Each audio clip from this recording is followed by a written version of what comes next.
The world has ended. The roaring oceans had dried. The towering mountains reduced to dust. And the stars that once adorned the heavens had fallen. The trumpet had been blown, twice. All had been gathered, and judged. The scales had been set. The multitudes had crossed or fallen at the bridge over the blazing fire. While the paradise was full of rejoicing souls, the hellfire blazed with rage, swallowing those doomed by their deeds. And yet, there was one soul left. The fire roared like a living beast, destroying everything in its path. In the middle of that endless sea of flames stood a man. His body glowed like burning metal, his skin cracked and peeling, his eyes glowing yellow with agony and regret. Each scream was swallowed by the raging inferno, yet his pain was eternal. He remembered the life he once lived. A life where the world was his only concern. He was a man of sin and arrogance. When the call to prayer echoed through the streets, perhaps he drowned it out with music and laughter. When the poor stretched their hands for help, he turned away. He indulged in every desire, never thinking of accountability. Lies flowed from his tongue, business deals sealed with deceit and greed. Nights were spent in intoxication, chasing haram pleasures, while his heart grew darker with every sin. He lived, never bowing, never repenting. So when the judgment was done, he was sent to the hellfire. For a time, a long, long time. He would stay there to pay for all his sins, until when the mercy of Allah reached him. The fire raged around him, a storm of molten despair. His lips cracked from thirst, his skin blistered from the flames. His eyes were rivers of tears, tears he thought had dried long ago. He had been in Jahannam for what felt like an eternity. Every scream, every lash of fire, every crushing humiliation had ground his soul to dust. And then came the call. A voice, majestic and beyond imagining, announced, "Take out from the fire whoever has in his heart even an atom's weight of faith." His heart leapt. Could it be? Could there be hope for him still? He searched within his chest, did he have that atom? He had lived a life of mistakes, yes. But never had he denied his Lord. Never had he bowed to another. Even when sin chained his limbs, his heart whispered, Allah. Suddenly, he is lifted out of the hellfire. They carried him, charred and broken, away from the roaring inferno. They laid him near a pool of life, at the outskirts of hell, where the earth was cool and the air no longer scorched his lungs. He collapsed there, trembling, barely daring to breathe. He was free. He lay sprawled upon the ground, his body trembling, too weak even to lift his head.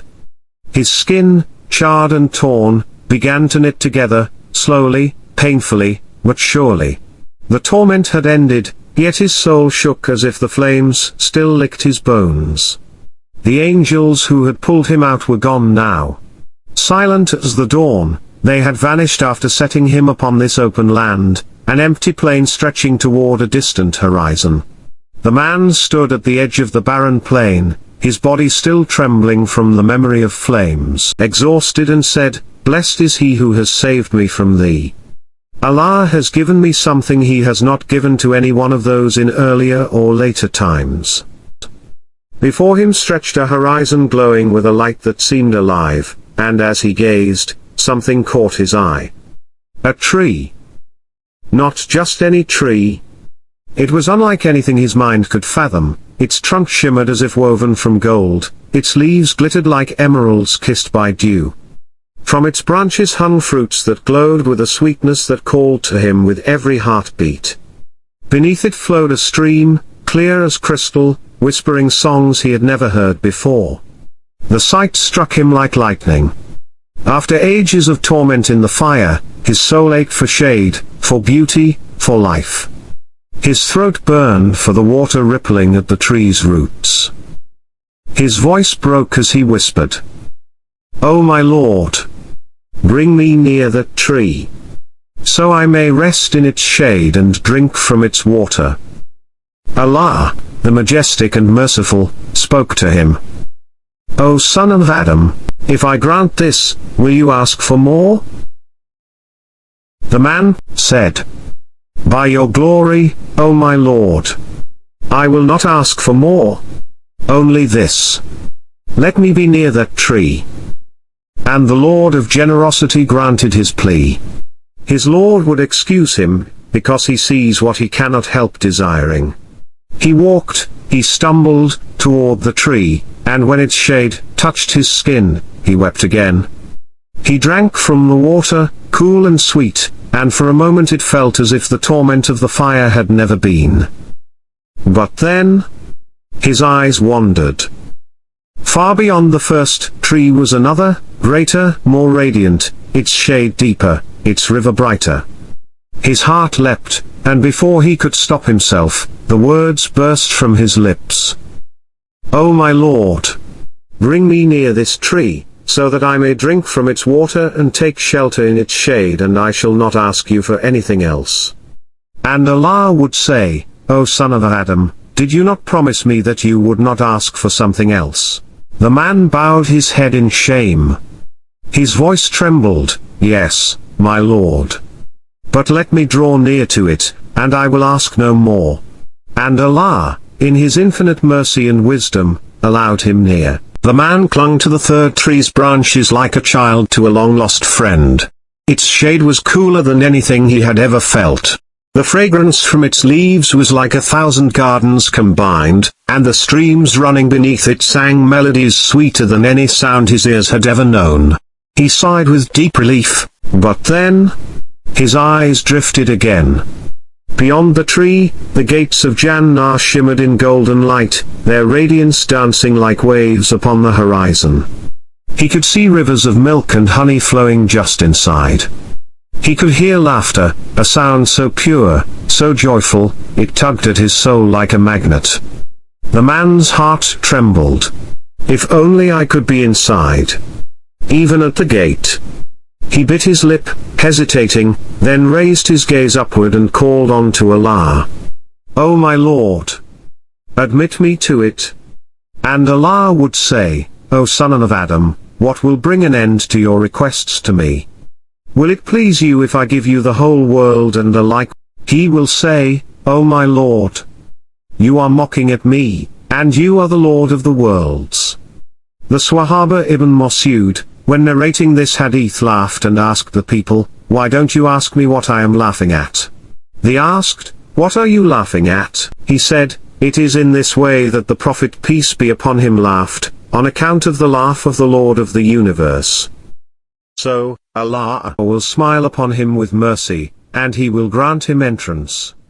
The man will step into paradise, his eyes widening at the gardens, rivers, and palaces prepared within. He will think he has received the greatest gift ever, yet Allah will call to him once more. Wish, O my servant. Ask for what you desire. The man, bewildered, will begin to wish, for palaces, for gardens, for treasures, for companionship. And Allah will keep granting, saying after each wish, "And I will give you more." And the man will be told, "All that you wished for is for you and 10 times more the like of it." At this, the man, overwhelmed with gratitude in his heart by the mercy of the Most Merciful, will shout and say, "I am satisfied, my Lord." The man will step into his paradise with a heart overflowing in gratitude. His eyes will widen as he sees rivers flowing beneath his feet, rivers of water, milk, honey, and wine, each glistening like crystal. Gardens stretch endlessly, filled with trees whose trunks shine like gold and whose fruits bend down to him, ready to be picked without effort. He will walk through pathways lined with emerald grass and flowers glowing with colors beyond imagination. Birds of radiant feathers will soar above, singing melodies that fill the air with joy. As he enters his palace, built of gold, silver, and precious gems, he will find rooms more spacious and beautiful than he ever dreamed. Silken couches, thrones of light, and tables laid with endless food and drink await him. His face will glow with delight as he tastes fruits sweeter than anything on earth and drinks from cups offered to him in peace. Angels will greet him, saying, "Peace be upon you, for you have done well, so enter, to abide forever." He then wandered around paradise, looking for his friends and family, those he loved dearly, who had entered paradise before him. Their faces shone with radiant light, eyes sparkling with joy, and smiles brighter than any treasure of the world. The man ran toward them, laughter and tears mingling as they embraced. Each hug was warm, comforting, and filled with an eternal peace that no sorrow could ever touch again.